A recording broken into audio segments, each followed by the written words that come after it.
আচ্ছা, ও আমাকে এত অ্যাটিটিউড কেন দেখালো? ও সবেতেই এত অ্যাটিটিউড। আমি একদিন অ্যাটিটিউড দেখাবো না, তুমি তো বুঝতে পারবে কত জানি কত চাই। কিন্তু আমি ভাবছি আজকে চাউমিনের দোকানে সেল দেখলাম, কতটা সেল, মানে পার ডে যদি 10,000 টাকা করে সেল হয় তাহলে মাসে কত হবে একটু হিসেব করি তো। মাসে 3 লাখ টাকা।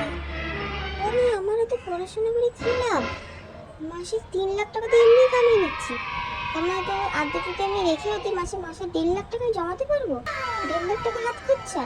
ওয়াও, এর থেকে ভালো তো আর কিছুই হতে পারে না। বাপরে।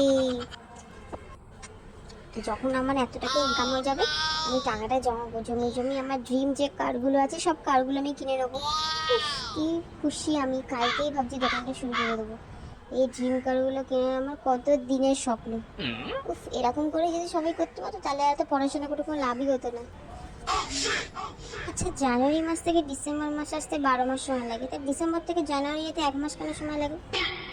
ওই টাকা থেকে ইনকাম করে কটা ড্রেস কিনবো সেটা কালকে সকালে উঠে ভালো করে অনলাইনে গিয়ে সিলেক্ট করে রাখবো। যে টাকাটা ইনকাম করবো সব ড্রেসগুলো আমি কিনে নেবো পুরো অনলাইনে। উফ, কি আনন্দ হচ্ছে আমার কাছে, খালি কত জামা আর জামা। যাই এখন ঘুমিয়ে পড়ি। উফ।